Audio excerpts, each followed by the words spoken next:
Hello students, welcome to GRD classes. तो आज के इस लेक्चर में हम रे ऑप्टिक्स के कुछ न्यूमेरिकल्स जो एग्जामिनेशन पॉइंट ऑफ व्यू से बहुत इंपॉर्टेंट है उनकी प्रैक्टिस करते हैं। तो कहता है इन द फॉलोइंग रे diagram calculate the speed of light in liquid of unknown refractive index. ये एक लिक्विड है जिसका रिफ्रैक्टिव इंडेक्स हमें नहीं पता, ठीक है। और ये लाइट इस तरीके से पाथ बनाती है। तो जब ये लाइट इस तरीके से इस पाथ पे जाती है तो ये क्रिटिकल एंगल इस तरीके से शो कर रही है। इतना पार्ट हमें गिवन है। हमें speed of light in medium क्या है यहाँ पर, ये इस लिक्विड की स्पीड निकालनी है। क्लियर। तो सबसे पहले इस पॉइंट को हम O कंसीडर कर लेते हैं। This is A and this is B। तो ये OAB जो है एक राइट एंगल ट्रायंगल है, तो मैं ये लेंथ को कैलकुलेट कर सकता हूँ, है ना। तो यूजिंग पाइथागोरस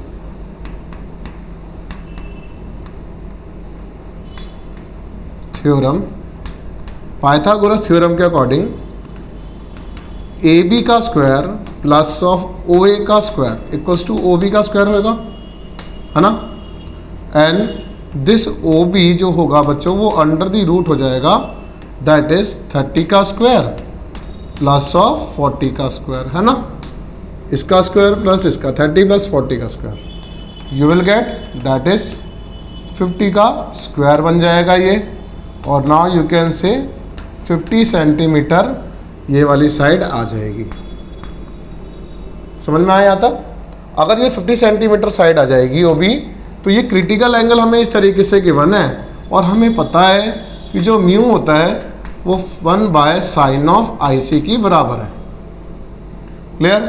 अब साइन ऑफ IC जो होता है, साइन ऑफ IC जो होता है इस वाले ट्रायंगल के अंदर OAB में साइन ऑफ IC क्या होगा, परपेंडिकुलर बाय हाइपोटेन्यूज।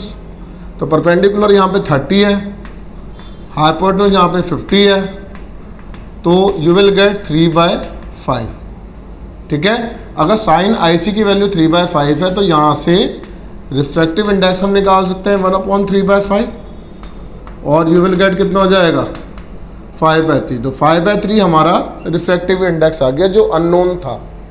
अगर रिफ्रैक्टिव इंडेक्स आ जाता है तो यहाँ से हमारा क्वेश्चन इजी हो जाएगा, क्योंकि म्यू जो होता है बच्चों वो C/V की बराबर है। म्यू हमें पता लग गया है, दैट इज़ 5/3। C हमें पता है 3 × 10⁸ होता है। V हमें चाहिए, that is speed of light in medium.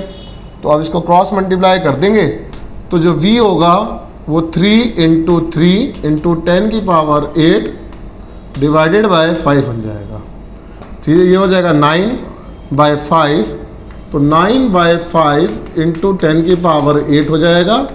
This will equal to 1.8 × 10⁸ metre पर सेकेंड। जो ये हमारा आंसर मिल गया, that is speed of light मिल गई है किसी मीडियम में। तो आई रिक्वेस्ट पहले इसको नोट डाउन करिए।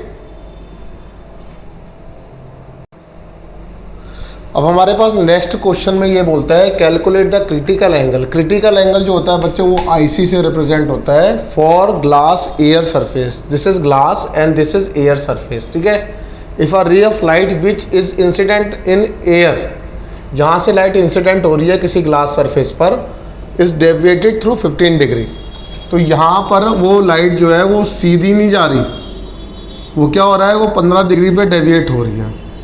The angle of incidence is 45 degree. तो एंगल ऑफ इंसिडेंस जो दे रखा है वो 45 डिग्री दे रखा है। तो मुझे क्या निकालना है बच्चों, क्रिटिकल एंगल निकालना है इस ग्लास और एयर के सरफेस का। तो कैसे निकालेंगे, सबसे पहले याद रखिए जब भी लाइट इस तरीके से इंसिडेंट होती है तो ये I होता है। तो लाइट अगर सीधी नहीं जा रही डियर से डेंसर में तो वो डेविएट होती है, ठीक है, बेंड होती है टुवर्ड्स द नॉर्मल। तो ये हो जाता है R। क्लियर। ये वाला पार्ट R हो जाता है। तो जितनी लाइट बेंड हुई है तो यहाँ पर ये बोल रहा है ये पूरा I है, तो ये वाला जो पूरा हिस्सा होगा ये इस I एंगल के बराबर होना चाहिए, है ना। यही तो होता है। तो अगर ये 45 डिग्री है तो ये R है, तो बाकी का 15 डिग्री हमें गिवन है।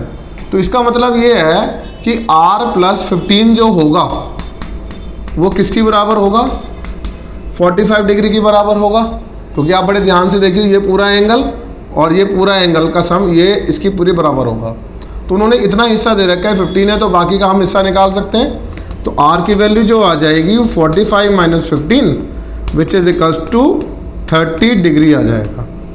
तो अगर मेरा आर यहाँ पर 30 डिग्री आ रहा है तो मैं पहले इस ग्लास के सरफेस का रिफ्रैक्टिव इंडेक्स को कैलकुलेट कर सकता हूँ, क्योंकि मैंने पहले यहाँ पर आर कैलकुलेट कर लिया है।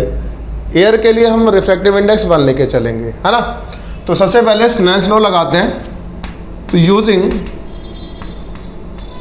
स्नेल्स लॉ के अकॉर्डिंग बच्चों साइन आई उसका रिफ्रैक्टिव इंडेक्स जिस मीडियम में जा रही है उसका angle sine R which is equal to 30 degree और उसका रिफ्रैक्टिव इंडेक्स ऑफ ग्लास।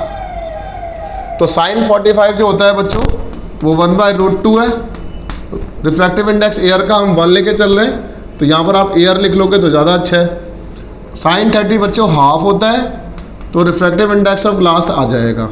इस 2 को यहाँ लेकर आ जाओ तो 2/√2 हो जाएगा, रिफ्रैक्टिव इंडेक्स ऑफ ग्लास हो जाएगा। इसको √2 इंटू √2 लिख सकते हैं, तो रिफ्रैक्टिव इंडेक्स जो ग्लास आ गया वो √2 की बराबर आ गया। अगर रिफ्रैक्टिव इंडेक्स आ गया ग्लास का तो आप निकाल सकते हैं म्यू जो होता है वो 1/sin IC होता है, ठीक है। तो sin IC कितना हो जाएगा 1/म्यू की बराबर, और यही म्यू ऑफ ग्लास है, तो वी कैन राइट कितना हो जाएगा 1/√2। तो IC की जो वैल्यू हो जाएगी वो कितनी हो जाएगी, दैट इज 45 डिग्री, क्योंकि 1/√2 45 होता है। तो इस तरीके से हमने क्रिटिकल एंगल को कैलकुलेट करना है। रिक्वेस्ट के इसको नोट डाउन करिए, और इस टाइप के जितने भी क्वेश्चंस हैं, वट एवर आपके पास SL अरोड़ा है, वट एवर आपके पास SC वर्मा है, वट एवर आपके पास कोई भी प्रदीप की बुक है, इससे ज़्यादा से ज़्यादा क्वेश्चंस की प्रैक्टिस करेंगे। Thank you very much.